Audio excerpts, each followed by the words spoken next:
Hello, এটি আরেকটি awakening live awakening বুধবার। আমি জেনিফার লেক্লেয়ার। আমি কৃতজ্ঞ আমরা আজ এই কয়েক মিনিট একসাথে আছি প্রার্থনা নিয়ে গুরুত্বপূর্ণ বিষয় জানার জন্য। আমি চাই আপনি আমাদের সাথে অফিসিয়ালি যোগ দিন অ্যাওয়েকেনিং প্রেয়ার রিবস খামে। শুনুন, আপনি যদি কোনো তৃতীয় বিশ্বের দেশে থাকেন, আপনার জন্য স্পন্সরশিপ থাকতে পারে। এই রেকর্ডিংয়ের সময় পর্যন্ত আমরা 120টি দেশে আছি এবং ক্রমাগত বাড়ছি।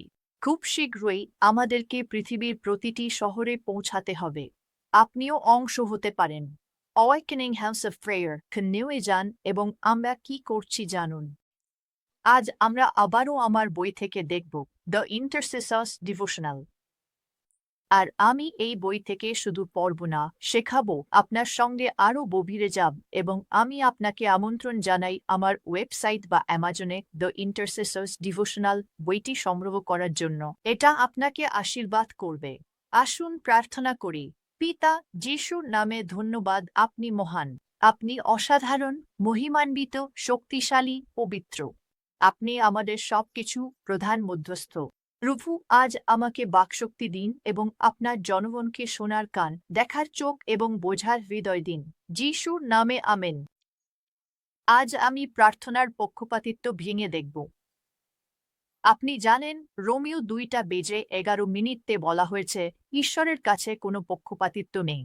কিং জেমস ভার্সনে বলা হয়েছে, ঈশ্বর কারো প্রতি পক্ষপাত করেন না। আমাদের সতর্ক থাকতে হবে, প্রার্থনায় পক্ষপাতিত্বের ব্যাপারে খেয়াল রাখতে হবে, কারণ এটা উত্তরকে প্রভাবিত করতে পারে। আমরা চাই না জাদুটোনা ধরনের প্রার্থনা করতে, চাই না ঈশ্বরের ইচ্ছার বাইরে কিছু চাইতে, চাই না শুধু আমাদের ইচ্ছার জন্য।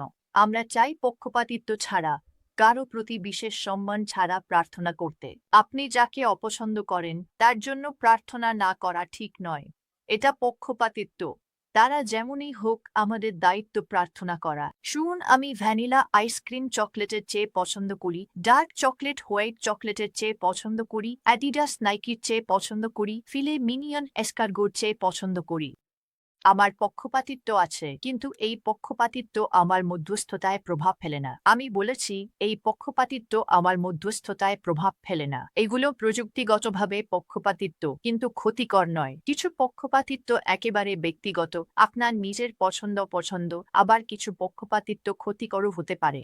জানেন তো, কিছু পক্ষপাতিত্ব আপনার প্রার্থনার জীবন প্রভাবিত করতে পারে। আবার বলছি, সব পক্ষপাতিত্ব খারাপ নয়। বেশিরভাগ ব্যক্তিগত পক্ষপাতিত্ব নিরীহ। শাস্ত্রে বলা হয়েছে আমাদের একে অপরকে সম্মানে অগ্রাধিকার দিতে। তাই এমনকি আপনার ব্যক্তিগত পক্ষপাতিত্ব কখনো কখনো স্বার্থপর হতে পারে। উদাহরণস্বরূপ, যদি আপনার পক্ষপাতিত্ব হয়, ধরুন আমি রাত জাগা পছন্দ করি এবং বেশি উৎপাদনশীল, এটা ব্যক্তিগত পক্ষপাতিত্ব।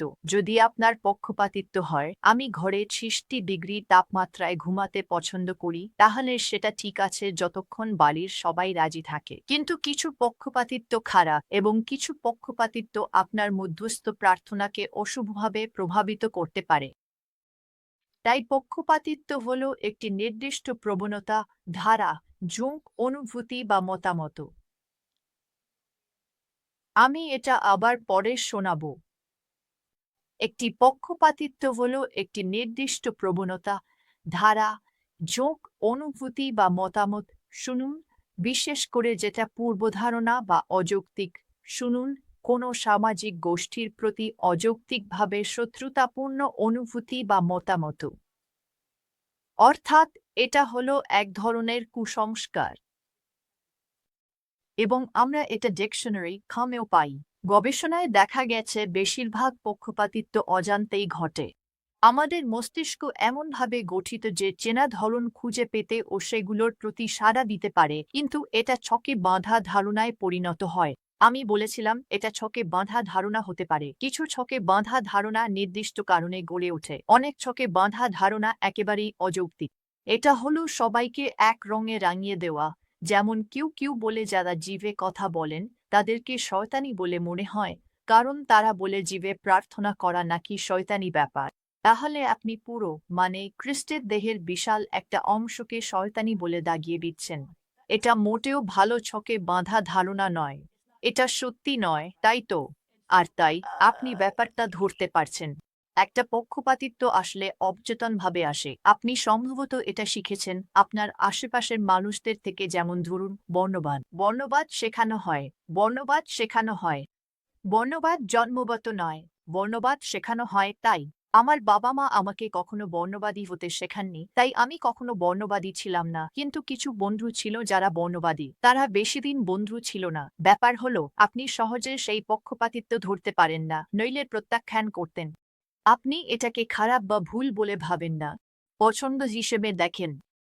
আপনার পক্ষপাতিত্ব এমন যেমন আপনার দাঁতের ফাঁকে লেটুস আটকে যায়, আপনি সেটা দেখতে পান না কিন্তু সবাই দেখতে পায়। তাই ভাবতে ভয় লাগে যে আমি বা আপনি প্রার্থনা করছি, ঈশ্বরের কাছে কাঁদছি, পক্ষপাত দুষ্ট দৃষ্টিভঙ্গি নিয়ে মধ্যস্থতা করছি এবং সেটা জানতেও পারছি না।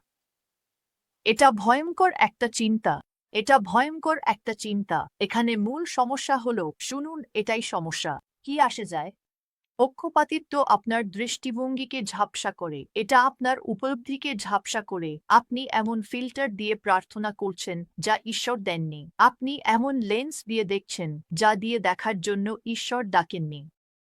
পক্ষপাতিত্ব আমাদের দৃষ্টিভঙ্গি ঝাপসা করে দেয়, আর যদি আমরা পক্ষপাতিত্ব সম্পর্কে সচেতন না থাকি তাহলে আমরা ঈশ্বরের দৃষ্টিভঙ্গি থেকে নয়, নিজের দৃষ্টিভঙ্গি থেকে মধ্যস্থতা করি। এখন বুঝতে পারছেন? আমরা চাই ঈশ্বরের ও ভবিষ্যৎবাণীমূলক দৃষ্টিভঙ্গি নিয়ে প্রার্থনা করতে। আমরা চাই বাক্যভিত্তিক দৃষ্টিভঙ্গি থেকে প্রার্থনা করতে। আমরা চাই ঈশ্বরের হৃদয় থেকে প্রার্থনা করতে। ঠিক তো? আমরা চাই তাঁর ইচ্ছা অনুযায়ী প্রার্থনা করতে, আমাদের ইচ্ছা অনুযায়ী নয়।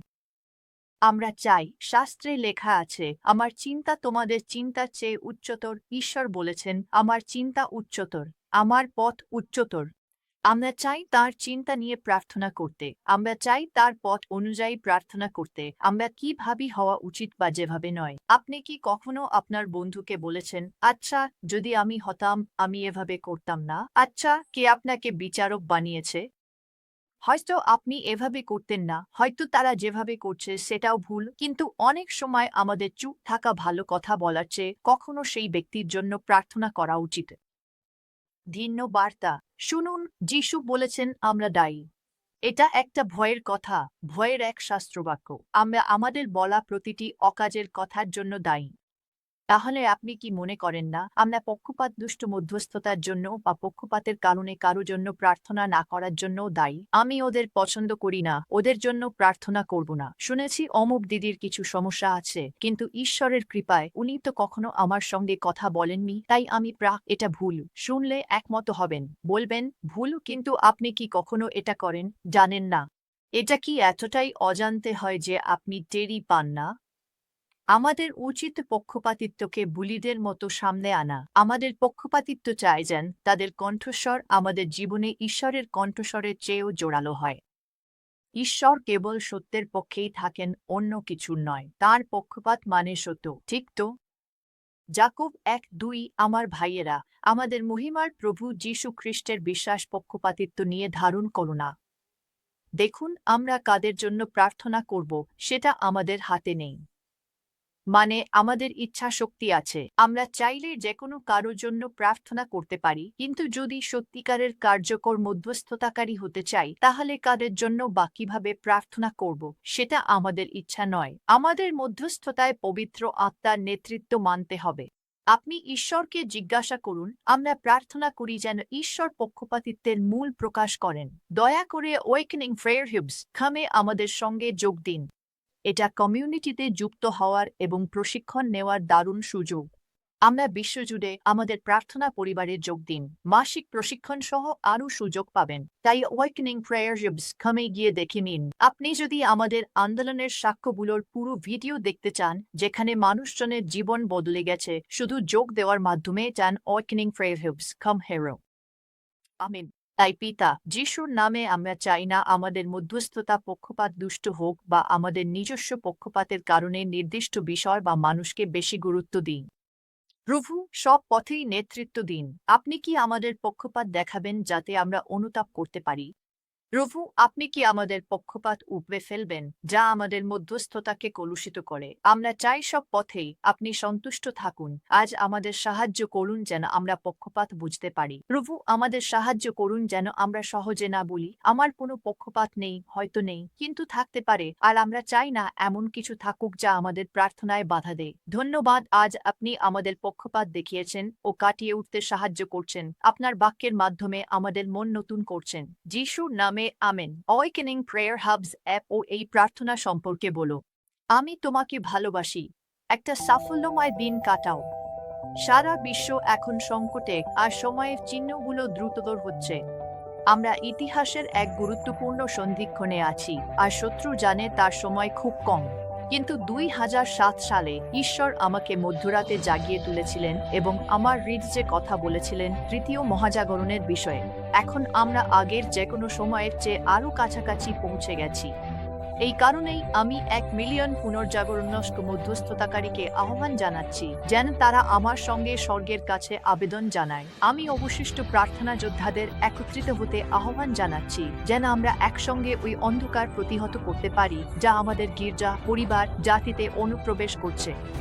শত্রু প্রচণ্ড রেগে আছে। মহাপতনের সময় শুরু হয়ে গেছে, কিন্তু ঈশ্বর সবসময় ঐক্যবদ্ধ প্রার্থনা ও উপবাসের জবাব দেন। আমার সঙ্গে এবং শতাধিক দেশের মধ্যস্থতাকারীদের সঙ্গে অওয়েকনিং প্রেয়ার হাবসে যোগ দিন। আমরা একসঙ্গে ইতিহাসের গতিপথ বদলে দিতে পারি। জাগরণ প্রেয়ার হাবস কম আন্দোলনে যোগ দিন।